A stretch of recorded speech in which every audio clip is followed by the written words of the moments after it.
has constituted a 3-judge bench to determine 6 petitions filed to challenge Deputy President Rigathi Gachagua's impeachment bid. This as Gachagua intensifies his bid to stop the impeachment motion at the court. And as Joash Onsare now reports, the family of Gachagua's late brother Deputy Gachagua is likely to be a witness in the impeachment motion. In what appears to be clinching his hopes on the judiciary, Deputy President Rigathi Gachagua wants the courts to stop the debate in his impeachment motion at the Senate this week. Among his arguments being the Constitution of Parliament, which he is faulting. 281. Chief Justice Martha Koome has constituted a 3-judge bench to hear the matter after a ruling of the court last week. The 3 judges, Justice Eric Ogola, Justice Anthony Murima, and Lady Justice Dr. Frida Mugambi, will hear the 6 petitions filed by DP Gachagua's legal team. His legal team, led by senior counsel Paul Muite, was on Monday trying to put up a case in an attempt to stop the impeachment of the second-in-command. Gachagua's legal team argued that the allegations backed by 282 members of the National Assembly on Tuesday last week were based on hearsay and lies.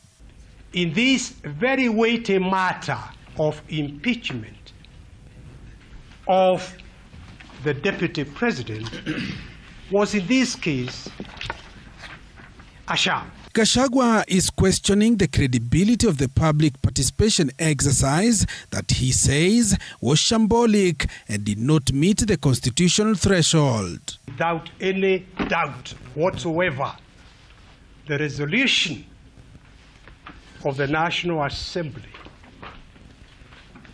crystallized the rightness for this court's intervention. Gachagua alleges MPs were coerced into passing the motion, insisting the charges should focus on constitutional issues, not claims of undermining the president. The Deputy President further accuses the National Assembly Speaker Moses Wetangula and Uasin Gishu woman representative Gladys Bose of taking sides in the impeachment process even before the motion was tabled in Parliament. The people of Kenya thought the right to a fair trial is so fundamental that they say it is not to be limited. The respondents in the case, who include the National Assembly, Speaker of the National Assembly, the Senate and the Speaker of the Senate, had asked the court to strike out the petition, arguing that the DP is forum shopping. My submission is that forum shopping takes place when you file an identical petition seeking the identical relief. The court denied the petition and directed the hearing to proceed as directed on Friday. Senate will debate the matter on Wednesday and Thursday this week, where Gachagua will defend himself. Witnesses are scheduled to appear before the upper house during the impeachment hearing.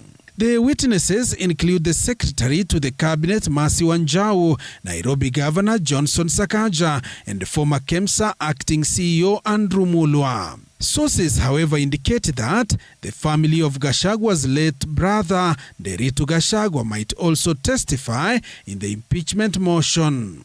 In his defense, DP Gachagua claimed that some of the properties in question were owned by the former Nyeri governor who had written a will. Some members of the National Assembly have also been listed as possible witnesses. Whether in light of the court order, if any, the Senate is able to proceed with the hearing of the proposed mover from office by impeachment. So far, the clerk of the National Assembly and the legal team of DP Gachagua have supplied evidence to the clerk of the Senate ahead of the hearing of the impeachment motion Wednesday.